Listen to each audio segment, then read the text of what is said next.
नमस्कार प्रभाती किचन को आपण समस्त को मो तरफ अनेक अनेक स्वागत। आज आम बनइबा चूना माछरे जुकु जुकु जोटा कि गरम भात सहित हो कि पखाल सहित हो सबुथिरे खाइबा भल लगी थाए। ताहले चलंतु देखिबा केमती एटा बनुची। प्रथमे मु माछ को नेकिरी भल से बाछिकी धोईकिरी गोटे जगार रखी देइची।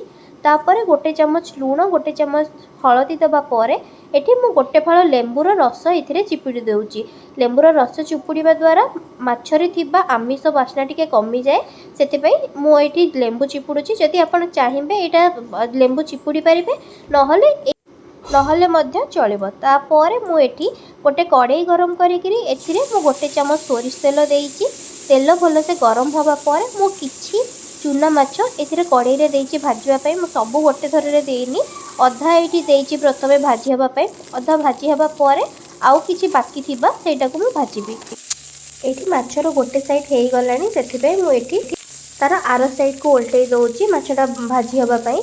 आर साइडटा हे जिबा परे मु ताको गोटे जगह रे काढी के रखि देबी। एठी मु आर साइडटा उल्टे दउची तार आर साइडटा हवा पई। एठी देखंतु हमर माछ भजा हे गलानी। एबे मु ए माछ भजा को गोटे प्लेट को काढी के रखि देबी।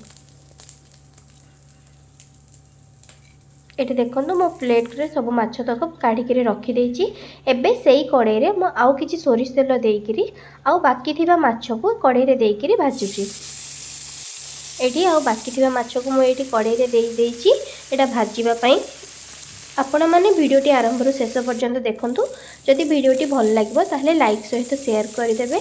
आउ जदि मो चैनल रे नुआ थिबे सब्सक्राइब मध्य कर देबे। सब्सक्राइब करबा सहित पाखरे थिबा छोटो बेल आइकन को मध्य क्लिक कर देबे जहाँ द्वारा मैं जहाँ भी वीडियो अपलोड करी तार नोटिफिकेशन आपण पाखु पहुँची पारिबो। ताहले एठी देखंतु मोर ए माछ भजा भी हे गलानी। एबे मु आगरु रखिथिबा माछ प्लेट रे ए माछ तो काढी के मध्य रखि देइची। एबे हमें मसला रेडी करिबा तरकारी पई। एठी मसला पई मु प्रथमे गोटे मिक्सर रे गोटे चमच जीरा गोटे चमच सोरिष से फास्ट नेकरी मु सेटा को ग्राइंडिंग करि देइची प्रथमे।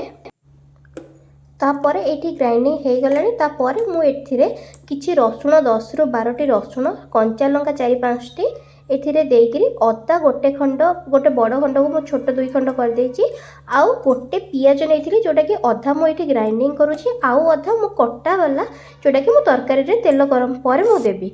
तो सेठी मसला मु एबे रेडी कर देइची। एबे गोटे कड़ाई जो कड़ाई रे मु माछ भाजिली से कड़ाई रे ही एबे किछि सोरिष तेल देइ सारिबा परे किछि मु गोटा मसला ऐड करिली जेमिति कि दालचीनी 2-3 खंड गुजराती गोटे 2टा लवंग गोटे 2टा ऐड करला परे मो तापर काटिकी रखिथिबा पियाज को देइकिरी भाजिली। टिके पियाज भाजी हे सिबा परे मु काटिकी रखिथिबा टमाटो को एथिरे देइकिरी सेटा किछि टाइम हबा पई मु छाडी देइची कड़ाई रे।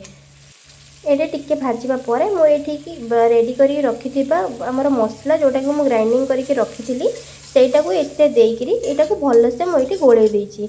मसला कसिबा टाइम रे मु गैस स्लो फ्लेम रे रखिची। आपण माने भी स्लो फ्लेम रे रखिबे। गैस कम रखिकिरी जेते बेसी टाइम मसला कसिबे तरकारी टेस्ट भल आसी थाए।